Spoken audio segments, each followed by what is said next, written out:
ओम शांति। आज 20 सितंबर 2023 के साकार मधुर भावाक्य है। आज की मधुर मुरली में बाबा ने हम सब बच्चों को परवाने के रूप में देखा और ये याद दिलाया कि शिव बाबा क्षमा है, जिस पर आप जीते जी बलिहार हो जाते हो, अर्थात बाबा के बन जाते हो। शिव क्षमा इस महफिल में आए हैं। इस महफिल में परवाने कुर्बान हो जाते हैं। अब आप उनके बन चुके हो। बेहद खुशी होनी चाहिए कि अभी हम उनके सम्मुख बैठे हुए हैं। जीते जी वायदा पूरा निभाना है, उनके ऊपर मर मिटना है, अर्थात कुर्बान जाना है। बाबा का बनना अर्थात एयर कंडीशन टिकट लेना। एयर कंडीशन टिकट उन्हीं की कही जाएगी जो यहाँ पर रहते हुए घरग्रस्त में रहते, पवित्र रहते हैं, माया की गर्म हवा से सेफ रहते हैं। तुम बच्चों को ये कमाल करके दिखानी है कि घरग्रस्त में भी रहना है और अचल अडोल बन के रहना है। अवस्था ऐसी बनानी है कि कोई हिला ना सके। साथ साथ बाबा ने याद दिलाया, कोई बच्चे कहते हैं मैं निष्ठा में बिठाओ। बाबा ने कहा योग में इसीलिए बिठाया जाता है ताकि बुद्धियोग यहाँ वहाँ ना भटके। माया बुद्धियोग तोड़ाएगी, आपको एक बाबा की याद में सेफ रहना है। सुनते हैं बाबा के मधुर बोल। बाबा ने कहा मीठे बच्चे, तुम्हें पुरुषार्थ कर एयर कंडीशन की टिकट खरीद करनी है। एयर कंडीशन टिकट लेना अर्थात माया की गर्म हवा अथवा वार से सेफ रहना। तुम पुरुषार्थ कर एयर कंडीशन की टिकट खरीद करो। एयर कंडीशन टिकट लेना अर्थात माया की गर्म हवा अथवा वार से सेफ रहना। क्वेश्चन है, तुम बच्चों को महाविनाश का दुख होगा या नहीं? इसका पाप किस पे चढ़ता है? तुम्हें इस महाविनाश का दुख हो नहीं सकता क्योंकि तुम तो फरिश्ता बनते हो। तुम्हें नॉलेज है कि सभी आत्माओं को मच्छरों सदृश वापस घर जाना है। तुम्हें किसी की मौत पे दुख नहीं होता क्योंकि तुम साक्षी होकर देखते हो। तुम जानते हो आत्मा तो सदा अमर है। इस विनाश का पाप किसी पे भी नहीं लगता। ये तो जैसे लड़ाई का यज्ञ रचा हुआ है, सभी लड़ मरकर वापस जाएंगे। ये भी ड्रामा की भावी है। गीत है, महफिल में जल उठी क्षमा परवाने के लिए। ओम शांति। बच्चों ने एक लाइन गीत की सुनी। ये महफिल है किसकी? ज्ञान सागर की, जिसको फिर मनुष्य इंद्र की महफिल कहते हैं। इंद्र सभा। बहुत मनुष्य समझते इंद्र पानी की वर्षा बरसाते। बच्चे समझते ये ज्ञान सागर परम पिता परमात्मा की सभा है। इसमें परवाने बैठे हैं जीते जी इनके बन जाने के लिए, अर्थात इस दुनिया से मर जाने के लिए। क्योंकि जीव आत्माओं को ये पुरानी दुनिया पसंद नहीं। इसमें सब एक दो से लड़ते रहते हैं। बाबा कहते हैं मैं स्वर्ग स्थापन करता हूँ तो बच्चों को भी नंबरवार अनुभव होता है। कोई पुखराज परी, कोई नीलम परी, नाम तो बहुत है ना। मैं स्वर्ग स्थापन करता हूँ, बच्चों में भी नंबरवार है। कोई पुखराज परी, कोई नीलम परी, नाम तो बहुत है। ये भेंट की हुई है। कोई बच्चे अच्छे सेंसिबल बन औरों की सेवा में लग जाते हैं। सर्विस पर भी तत्पर कौन होंगे? हमेशा सेवा के लिए तत्पर कौन होंगे? बाबा ने कहा वही तत्पर होंगे जिन्होंने क्षमा को पहचाना है, क्षमा पर पूरे फिदा हुए हैं। ये बहुत बड़ी महफिल है। तुम जानते हो बाबा आत्माओं की महफिल में आया है, परंतु इनको अच्छी रीति जानते हैं। ये इनके सम्मुख प्रैक्टिकल में है। इस समय कोर्टों में कोई ही जानते हैं। जो परवाने हैं वो ही जानेंगे। जो फिदा हो जाते हैं बाबा के बन जाते हैं। ये तो समझाया गया, यह जीते जी मरना। बाबा मैं आपका हूँ। पहले हम आपके पास अशरीरी रहते हैं, फिर यहाँ आकर शरीर लेते हैं। बच्चों को भी जो ज्ञान मिलता है ये और कोई दे नहीं सकता, क्योंकि बाप को ही नहीं जानते, तुम बच्चों को परम पिता परमात्मा आकर पढ़ाते हैं। गाया हुआ है, सब वेद शास्त्र आदि गीता के पत्ते हैं, सब मनुष्य मात्र इस मांडवे के पत्ते हैं। हम देवी देवता धर्म से ही निकले हुए हैं, इसलिए तुम झाड़ के चित्र में देखेंगे शुरू में पत्ते नहीं हैं, पत्ते बाद में पैदा होते, तो उनको ऊपर दिखाया हुआ है। फाउंडेशन देवी देवता धर्म का है। पहले थूर एक होता है, फिर इनसे टाल टालियां निकलती, फिर पत्ते निकलते। बच्चों की बुद्धि में है, ये विराट मनुष्य सृष्टि के धर्मों का झाड़ है। आजकल की गवर्नमेंट धर्म को नहीं मानती, कहते हम सब आपस में रह सकते हैं, परंतु आपस में ठक ठक कितनी है, लड़ाई आपस में चलती रहती है, जैसे कि लड़ाई का यज्ञ रचा हुआ है। कहाँ ना कहाँ लड़ते झगड़ते हैं, ये भी ड्रामा में नोंद है। युक्ति ऐसे करते हैं कि आपस में लड़ मरे। आगे हिंदुस्तान पाकिस्तान अलग अलग थोड़ी था, सब इकट्ठे थे, गवर्नमेंट भी मजबूत थी, आपस में कोई लड़ नहीं सकते थे, क्योंकि ऊपर में बड़े बड़े नवाब होते थे। जैसे अब सारी दुनिया के लिए यूएनओ आदि बड़ी बड़ी कमेटी हैं, परंतु इन सब के लिए धंधा धोरी तो कोई है नहीं, धनी धोरी तो कोई है नहीं। दो टुकड़े हो गए, दुख वृद्धि को पाता रहता है, एक दो को मारते रहते। ड्रामा में देखो कैसा राज है, एक दो से लड़ेंगे तो बाप पर थोड़ा ही पाप लगेगा। हम साक्षी होकर के देखते हैं, तुम जानते हो सब लड़कर खत्म हो जाने हैं। कोई बड़ा आदमी मर जाता तो 8-10 रोज उसके लिए थोड़ा बहुत कार्यक्रम चलता, हॉलीडे आदि करते हैं, छुट्टी रखते हैं।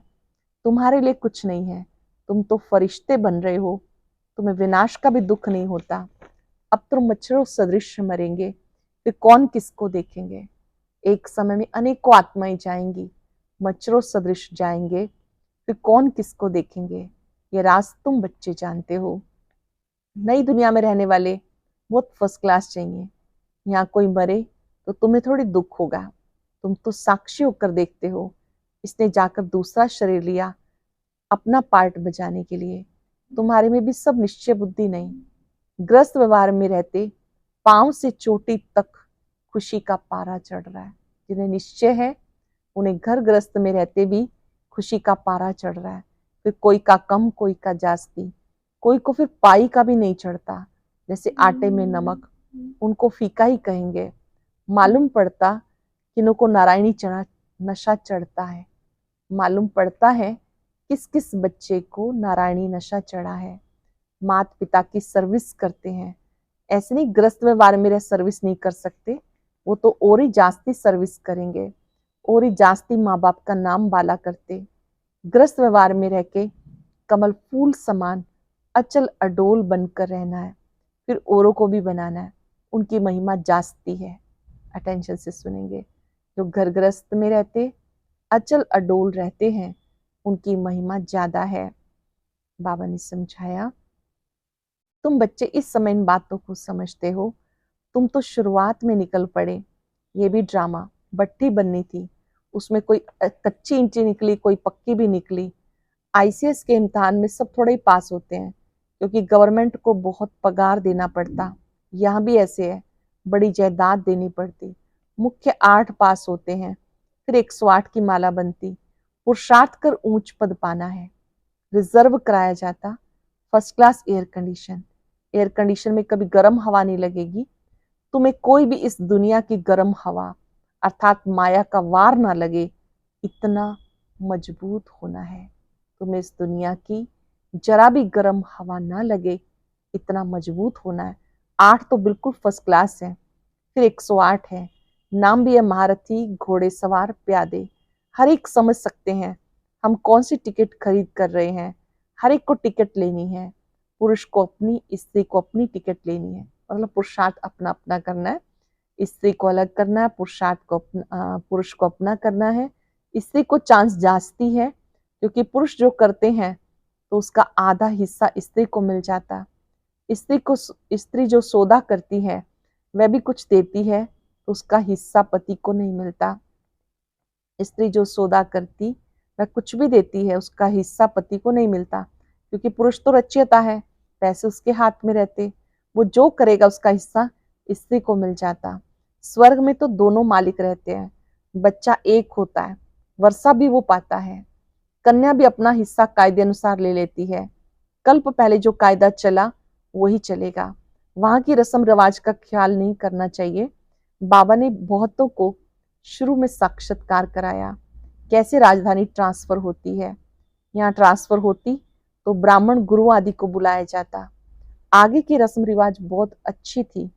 जब वानप्रस्थ लेते थे तो बच्चे को बड़े प्रेम से गद्दी पर बिठाते थे कि तुम कारोबार संभालो। शुरू में बहुत खुशी से उनको कहते थे कि अब आप कारोबार संभालो। अभी तो बिल्कुल बूढ़े हो जाते तो भी छोड़ते नहीं। आगे बच्चे मात्र स्नेही होते थे, अब तो मात्र द्रोही बन जाते। माँ की भी चोटी पकड़ के बाहर निकाल देते। पहले तो बच्चे माता पिता का सम्मान करते थे, आजकल मात्र द्रोही बन जाते हैं, माँ को भी घर से बाहर कर देते। इसको कहा जाता धुंधकारी, मात्र द्रोही। सत्युग में ऐसी बातें नहीं होती। तुम्हें बहुत खुशी होनी चाहिए। महफिल की महसूसता तुम्हें यहाँ आएगी। ये ज्ञान सागर जहां होगा वहां मेला होगा। नदियों का मेला होता। तुम नदियां तो आपस में मिलती रहती हो। यह ज्ञान सागर और नदियों का मेला। मधुबन में आते हैं, ज्ञान सागर और नदियों का मेला है। यह जगदम्बा सरस्वती, उनका भी नाम वाला है। माँ के पास भी कितने मिलने आते थे, क्योंकि उनकी मुरली बहुत अच्छी थी। जगदम्बा सरस्वती के पास कितने बच्चे आते थे, मुरली बहुत अच्छी थी। बच्चियां भी महसूस करती हैं मम्मा की मुरली अच्छी खींचती थी। यह है सागर और नदियों की महफिल। यह है सागर और नदियों की महफिल। बहुत बच्चे आ जाते, पहले सागर फिर नदियां, छोटी नदियां या बड़े कैनाल आदि आदि होते हैं। तुम हर एक समझ सकते हो हम छोटी नदी हैं या बड़ी नदी हैं। बड़ी बड़ी नदियों को बुलाते हैं, आकर भाषण करो, तो जरूर वो तीखे हैं। मम्मा को कितना बुलाते थे, शिव बाबा का मिला हुआ खजाना आकर दो। तुम बच्चियां जाकर ज्ञान रत्नों का दान करती हो। ज्ञान का एक एक वर्षंस लाखों रुपयों का है। शास्त्रों में कोई ज्ञान के वर्षंस नहीं। अगर होते तो भारत बहुत साहूकार होता। तुम्हें जो रत्न मिलते हैं, जिसे तुम 21 जन्म के लिए साहूकार बन जाते हो, ज्ञान रत्न जो आपको मिलते हैं 21 जन्मों के लिए साहूकार बन जाते हो। अभी संगम युग पर तुम सबसे ऊंचे हो, फिर सतयुग त्रेता में तुम्हारी डिग्री कम हो जाती है। संगम पर ऊंचे हो, सतयुग त्रेता में डिग्री कम हो जाती है। अब तुम ईश्वरीय दरबार में बैठे हो। अनुभव करेंगे, ये ईश्वरीय दरबार है जो प्रतिदिन लगती है। हम सब इसकी शोभा है। बाबा ने कहा भी तुम ईश्वरीय दरबार में हो। जानते हो बाबा 21 जन्मों का वर्षा देने वाला है। उनको सब याद करते हैं, दूसरे सब दुख देने वाले हैं। दुख देने वाली चीज को हमेशा भुला जाता है, उन्हें भुला दिया जाता है। हे बाबा, हमारे तो आप दूसरा न कोई। परंतु श्री कृष्ण का नाम सुना तो उसको ही याद करते हैं। तुम श्री कृष्ण की राजधानी में थे। बाप इस कंसपुरी को श्री कृष्णपुरी बना देते। आसुरीपुरी से फिर दैवीपुरी बन जाएगी। फिर दिखाया असुर और देवताओं की लड़ाई लगी, देवताओं की जीत हुई। देवताएं रहते स्वर्ग में। वास्तव में तुम्हारी लड़ाई 5 विकारों से है। अभी रामायण की बड़ी धुन लगेगी, क्योंकि दशहरा आता है, गवर्नमेंट भी मनाती है, रामलीला करते हैं, परंतु ये नहीं जानते रावण क्या चीज है। रामलीला करते हैं, रावण क्या चीज है ये बात कोई नहीं जानते। बाबा ने समझाया ये 5 विकार रावण है, काम, क्रोध, लोभ, मोह, अहंकार। बाबा की याद से हम इस पे जीत पानी है। कई बच्चे कहते हैं निष्ठा में बिठाओ। वास्तव में याद तो चलते फिरते करना है, परंतु जो सारे दिन में याद नहीं करते उनको बिठाया जाता। यहाँ बैठने से कुछ ना कुछ याद करें। बहुत है जो सेंटर्स पर जब आते हैं तो याद में रहते हैं, घर गए और क्लास, याद करने की प्रैक्टिस नहीं है। बुद्धि और तरफ भटकती रहती। बच्चों को समझाया गया आत्मा स्टार है, जिसको बिंदी भी कहते हैं। स्टार में तो ऐसे कोने होते हैं, बिंदी में नहीं होते। स्टार्स इसलिए कहते भेंट की जाती है, लक्की सितारा कहा जाता। बिंदी रूप आत्मा में ज्ञान की चमक है। आत्मा जो बिंदी रूप है उसमें ज्ञान की चमक है। आत्मा बिंदी में सारा पार्ट है। बाबा कहते मुझ बिंदी में ये पार्ट है जो मैं भक्ति में बजाता आया हूँ। तुम बच्चों का सबसे जास्ती पार्ट है, क्योंकि तुम ऑलराउंड चक्र लगाते हो। तुम्हारा सबसे ज्यादा पार्ट है, क्योंकि तुम ऑलराउंड चक्र लगाते हो। तो चक्रवर्ती राजा भी तुम बनेंगे। दुख हो चाहे सुख हो, तुम ही पाते हो। मेरा पार्ट तुम्हारे जितना नहीं। मैं वानप्रस्थ में चला जाता हूँ, फिर भक्ति मार्ग में मेरी सर्विस शुरू हो जाती है। द्वापर युग शुरू होता है तो बाबा कहते मेरी सेवा शुरू हो जाती है, उससे पहले मैं वानप्रस्थी बन जाता हूँ। याद भी करते ड्रामा अनुसार, जिस जिस देवता की पूजा करते हैं साक्षात्कार मैं ही कराता हूँ। इस ड्रामा में मेरा पार्ट है। वो समझते हमें साक्षात्कार होता है, इसमें भी भगवान है। समझते गणेश से साक्षात्कार हुआ तो गणेश भी परमात्मा है। इसमें इस सर्वव्यापी का ज्ञान उठा लिया, जिससे साक्षात्कार हुआ उसी को परमात्मा समझ लेते। और तुम सब बच्चे कहते हो हम सब बाबा को याद करते हैं, अर्थात सब में बाबा की याद है। तो इसमें सर्वव्यापी समझ लेते हैं कुछ लोग। बाबा कहते मेरी याद से नंबरवार पुरुषार्थ अनुसार उच्च पद पाते हो। तुम बच्चे नंबरवार मेरी याद में रहते हो। जितना जो याद करेंगे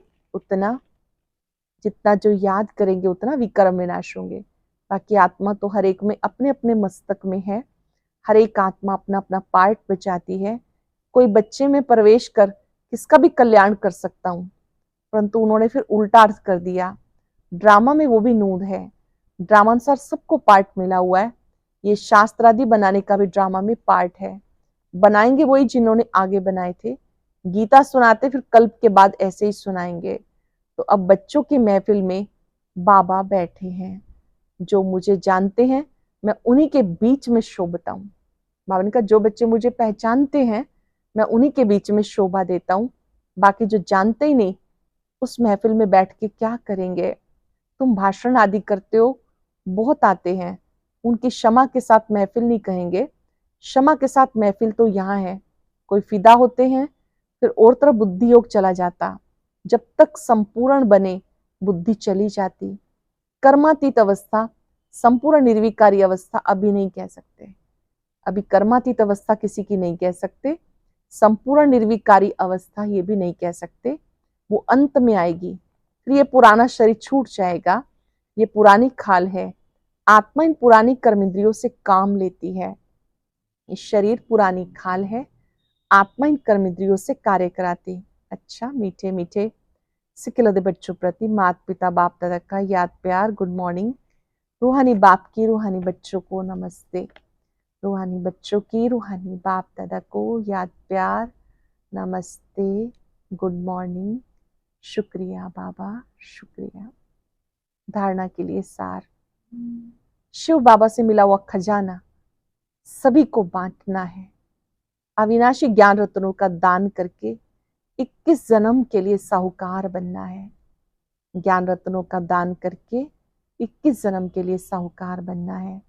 अपनी अवस्था अचल अडोल बनानी है। ग्रस्त व्यवहार में रहते कमल फूल समान बन बाबा का नाम बाला करना है। सर्विस में तत्पर रहना है। वरदान है संगम युग के इस नए युग में हर सेकंड नवीनता का अनुभव करने वाले फास्ट पुरुषार्थी भव।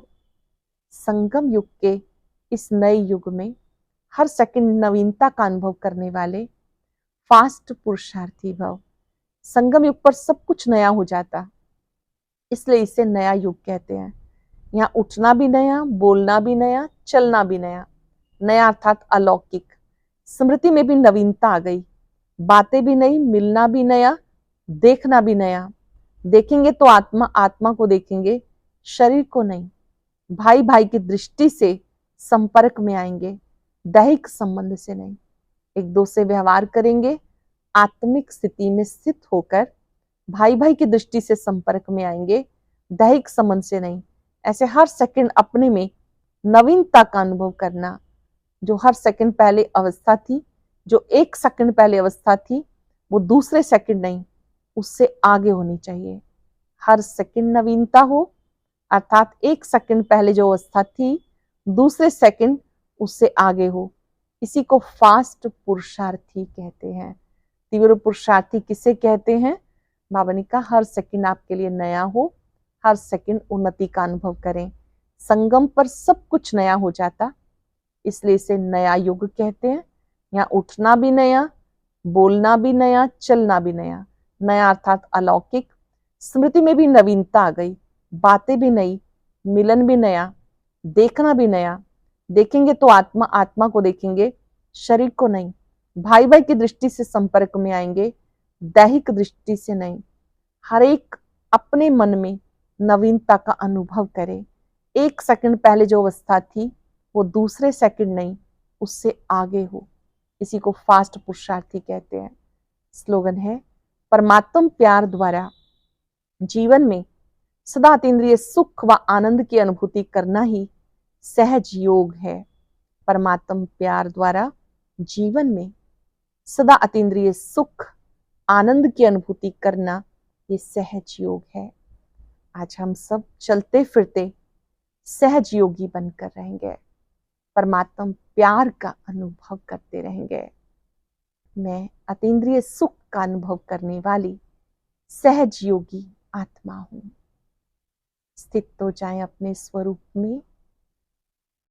आत्मा आनंद से भरपूर है। आनंद सागर बाबा